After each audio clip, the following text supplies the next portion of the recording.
وہ بزے ہک بوا پھڑتے مضبوطی دے نال پھڑ، یک در گیر و محکم گیر، ایک دروازہ پکڑ مضبوطی کے ساتھ پکڑ۔ تو ہم نے الحمدللہ ثم الحمدللہ ایک اللہ کے سچے ولی امام احمد رضا خان کا دامن پکڑ لیا ہے، اور یہی ہم کو جنت میں لے جائیں گے۔ میں حنفی ہوں، میرے امام ابو حنیفہ رحمۃ اللہ تعالی علیہ کے خلاف سننے سے میرے کان بہرے۔ سبحان اللہ۔ اپنے ان کی سنیں گے تو بس اسے آئیں گے نا، اپنے سنے گا کو جو اعلیٰ حضرت کے خلاف بولے کان بہرے، علماء اہل سنت کے خلاف بولے کان بہرے، تو سننا ہی نہیں اپنے کو۔ اسی منن والے سوچن والے نہیں ہیں۔ اللہ کے نیک بندوں نے جو واقعی نیک بندے اہل اللہ ہیں، اولیاء اللہ ہیں، یہ جو بھی فرماتے ہیں ہماری آنکھیں اس پر بند ہیں۔ عقل کو تنقید سے فرصت نہیں، عشق پر اعمال کی بنیاد رکھ۔ ہم بابی نہیں ہیں، ہم کتابی ہیں، ہم وابی نہیں ہیں، ہم علمی ہیں الحمدللہ۔ سورہ التوبہ کی آیت نمبر 31 ہے، اعوذ باللہ من الشیطان الرجیم، اتخذوا احبارہم ورہبانہم اربابا من دون اللہ۔ یہود و نصارہ نے اپنے احبار یعنی علماء کو اور رہبان اور صوفیوں اور جوگیوں کو، راہبوں کو رب مان لیا تھا اللہ تعالیٰ کے مقابلے پر۔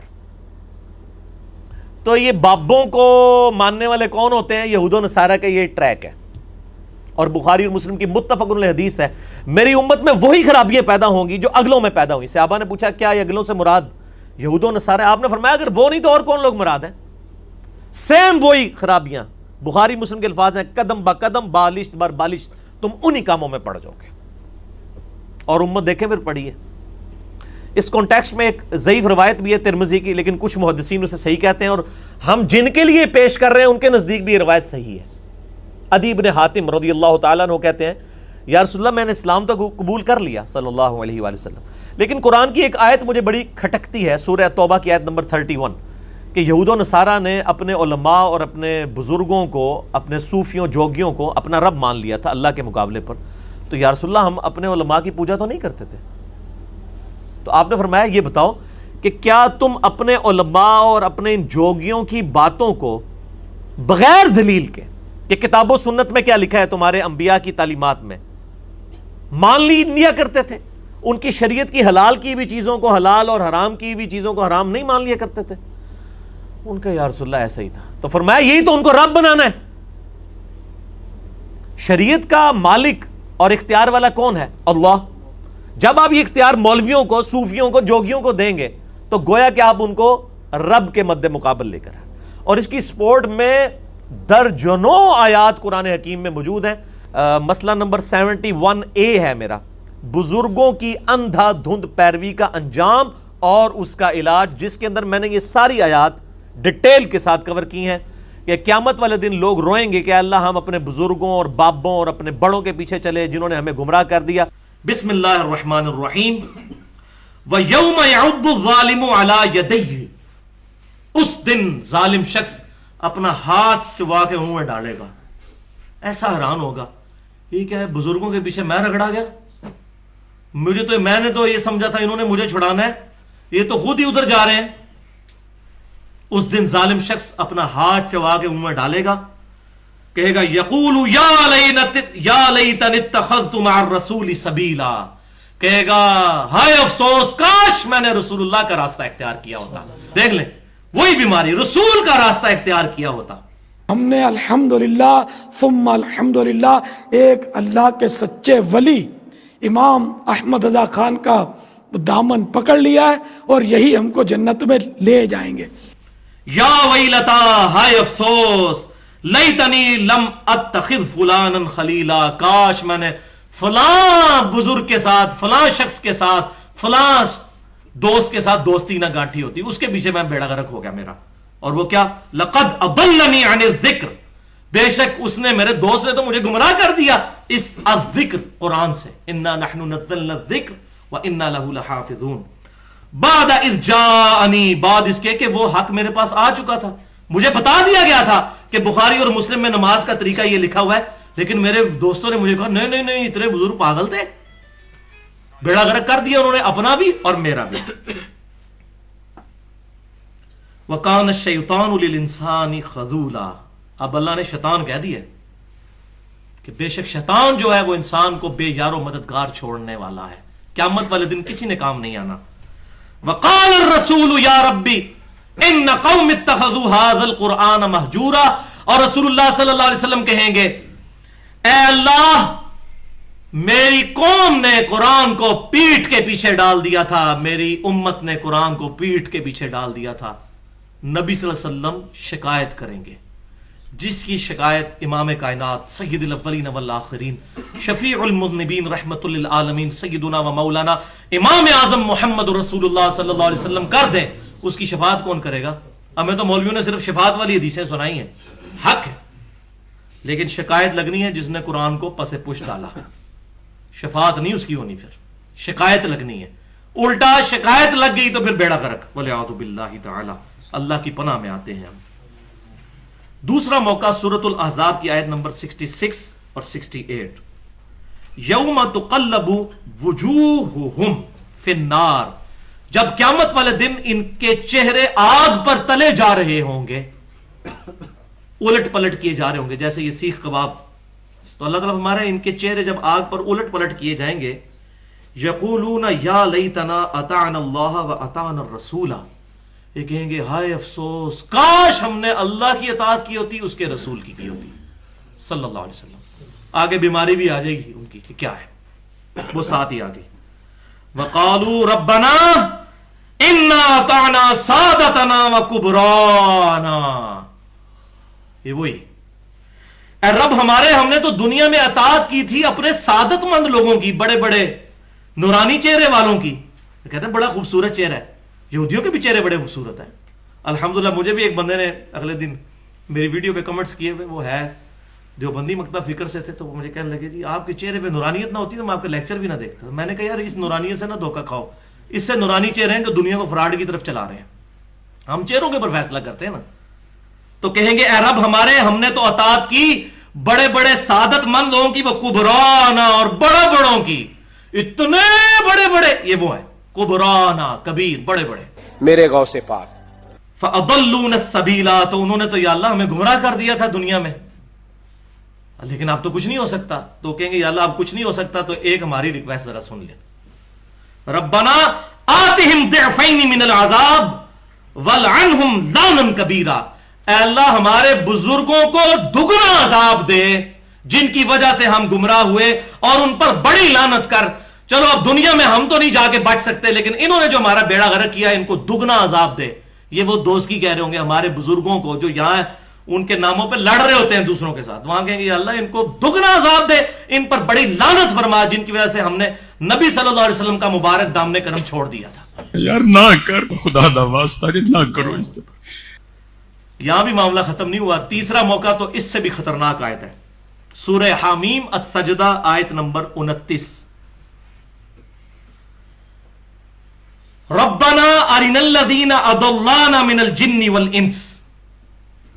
یہی لوگ پھر جب دوزخ میں پہنچیں گے کہیں گے اے اللہ ایک دفعہ ذرا ہمیں دکھا دے ہمارے وہ بزرگ انسانوں میں سے بھی اور جنوں میں سے بھی. یہ وہ جنوں کی جماعتیں بھی بھیجتے ہیں نا بعض لوگ، کہتے ہیں فلاں بزرگ جو ہیں وہ جنوں کی جماعتیں تبلیغ میں بھیجتے ہیں. اے اللہ ہمارے بزرگ دکھا دے. نبی صلی اللہ علیہ وسلم نے کوئی جماعت نہیں بھیجی، ایون آپ کو پتہ بھی نہیں چلا. قرآن میں آیا کہ نبی صلی اللہ علیہ وسلم فرما دیجئے کہ مجھ پر اللہ کی طرف سے وحی ہوئی ہے کہ چند جن وہاں سے گزر رہے تھے، انہوں نے میرا کلام سنا، انہوں نے اسلام قبول کیا اور اسلام کی دعوت پیش کرنا شروع کر دی. لیکن آج ہمارے بزرگ جو ہیں وہ کچھ رائے ونڈ میں بیٹھے ہوئے وہ کہتے ہیں کہ بزرگوں کی جماعتیں بیچتے ہیں، جنوں کی. تو یہ جو بھی بندہ کہتا ہے نا فلاں بندے کے قبضے میں جن ہے، اصل میں جن اس کے قبضے میں نہیں ہوتے، وہ جنوں کے قبضے میں ہوتا ہے. یار نہ کر. ہاں بالکل. تو اے رب ہمارے، ہمیں دکھا دے ہمارے بزرگ جنوں میں سے بھی اور انسانوں میں سے بھی جنہوں نے ہمیں دنیا میں گمراہ کیا تھا. نجعلہما تحت اقدامنا. اے اللہ ہم ان کو اپنے پاؤں کے نیچے روندیں گے، ان بزرگوں کو جنہوں نے ہمارا بیڑا غرق کیا تھا. اور یہ آپ مجھے دل سے پوچھیں، میرا تو دنیا میں دل کرتا ہے کہ جن بزرگوں کی وجہ سے میں کتاب و سنت سے دور رہا، آج میرے والے ہوں تو میں جوتیوں سے ان کی مرمت کروں. کچھ حیا کر. آخرت میں تو یقین ہے. دنیا میں بندے کو غصہ آتا ہے یار انہوں نے ہمیں کس دھوکے میں لگائی رکھا، اوکھے ویلے بزرگ کام آتے ہیں، کس امید پہ چلائی رکھا. اور حضور غوث پاک رضی اللہ تعالیٰ عنہ فرماتے میں تو قیامت میں بھی اتنی دیر جنت میں نہیں جاؤں گا جب تک سارے مرید نہ ساتھ چلے جائیں. میں نے جانا نہیں, کھڑا ہو جاؤں گا, عرض کروں گا مولا بھیج.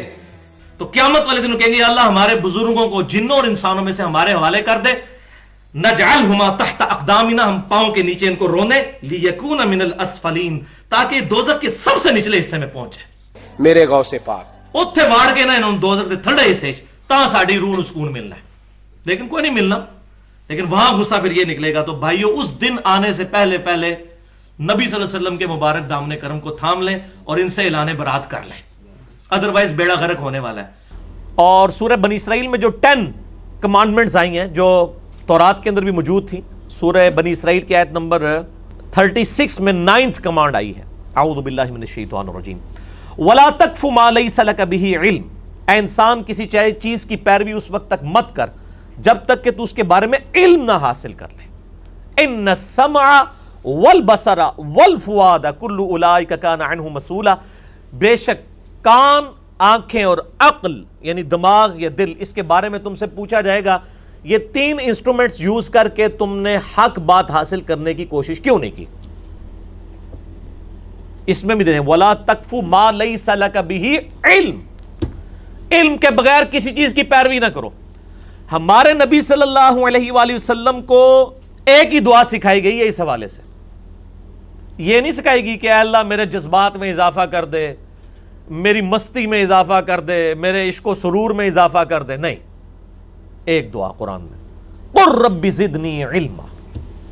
اے نبی آپ بھی دعا کیا کریں صلی اللہ علیہ وآلہ وسلم کہ اے اللہ میرے علم میں اضافہ کر دے. اور یہ میں کہتے ہیں علم بس کا نہیں ہو یار, اصل ویسے یہ ٹھیک ہی کہہ رہے ہوتے ہیں, ان کو پتہ ہے علم ان کی موت ہے, یہ چنگا کر دے. ویسے دس رہے ہو کہ تسی علمی کتابی نہیں ہو. پھر دیکھیں اللہ تعالیٰ سورہ فاطر میں فرماتا ہے انما یخشی اللہ من عبادہ العلماء, اللہ کی خشیت, اللہ کی معرفت صرف اہل علم کو ہے. اور یہ کہتے ہیں علم بس کری ہو یار. پھر سورہ الزمر میں آتا ہے قل هل يستوي الذين يعلمون والذين لا يعلمون انما يتذکر اولو الالباب. اے نبی صلی اللہ علیہ وآلہ وسلم آپ فرما دیجئے کیا علم والے اور بغیر علم والے برابر ہو سکتے؟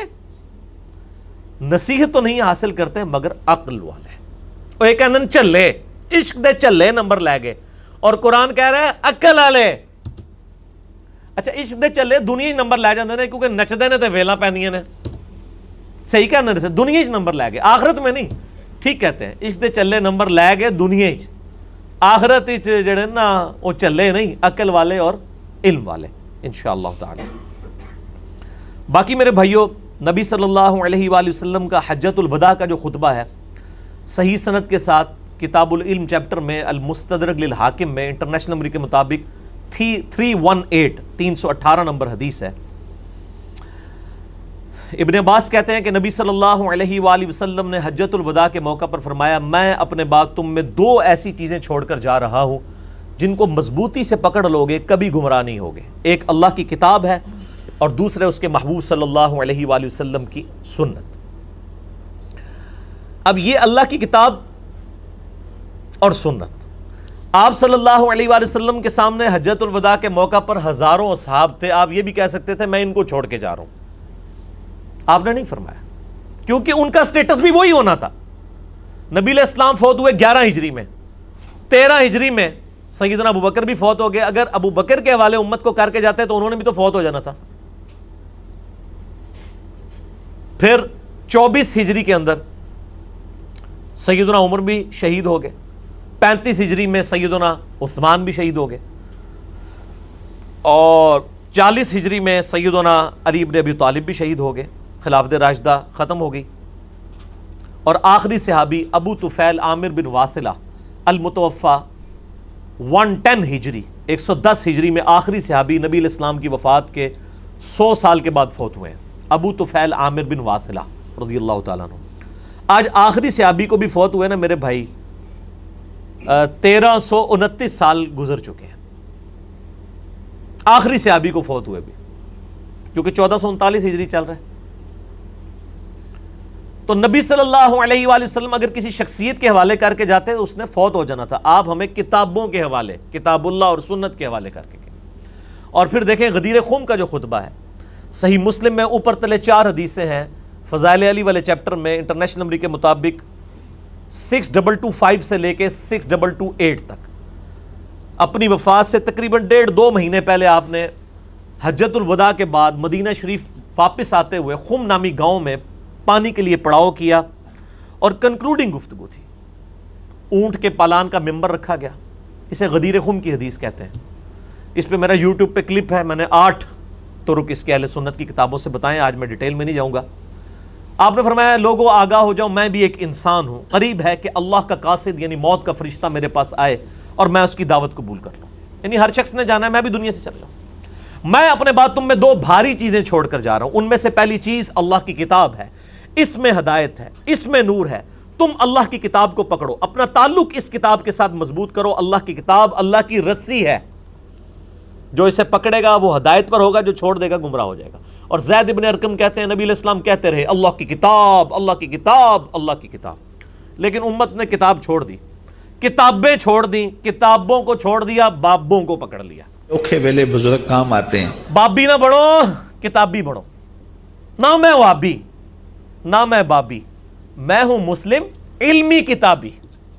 اور پھر زید ابن ارقم کہتے ہیں کہ نبی صلی اللہ علیہ وآلہ وسلم نے فرمایا دوسری بھاری چیز میرے اہل بیت ہیں، میں اپنے اہل بیت کے بارے میں تمہیں اللہ کا خوف دلاتا ہوں، اپنے اہل بیت کے بارے میں اللہ کا خوف دلاتا ہوں، اللہ کا خوف دلاتا ہوں، 3 دفعہ فرمایا۔ امت پھر بھی نہیں ڈری، نہ کتاب پکڑی، نہ اہل بیت کے ساتھ اس نے سلوک کیا آپ کی وفات کے بعد۔ بہرحال آپ صلی اللہ علیہ وآلہ وسلم کی اس دعوت حق کو ہم یہ یعنی تکبر کے طور پر دعویٰ نہیں کر رہے، نہ ہم اس کی بنیاد پہ کوئی چندہ لے رہے ہیں، کوئی مسجد نہیں بنا رہے، کوئی فرقہ لانچ نہیں کر رہے، کوئی پارٹی نہیں بنائی ہے، کوئی ہاتھ نہیں چموائے، کوئی پاؤں نہیں چموائے۔ اللہ تعالیٰ پر اعتماد کرتے ہوئے بات کہہ رہے ہیں کہ نبی علیہ السلام نے اپنی آخری جو وصیت کی تھی نا، قرآن اور اہل بیت، اگر اس کو اس وقت الحمدللہ دعوت و تبلیغ کے حوالے سے کسی نے مکمل طور پہ دونوں چیزوں کو پکڑا ہوا ہے نا، تو الحمدللہ وہ اس پلیٹ فارم کی دعوت ہے۔ قرآن کی توحید بھی ہم بیان کر رہے ہیں اور اہل بیت کا دفاع بھی ہم کر رہے ہیں، الحمدللہ۔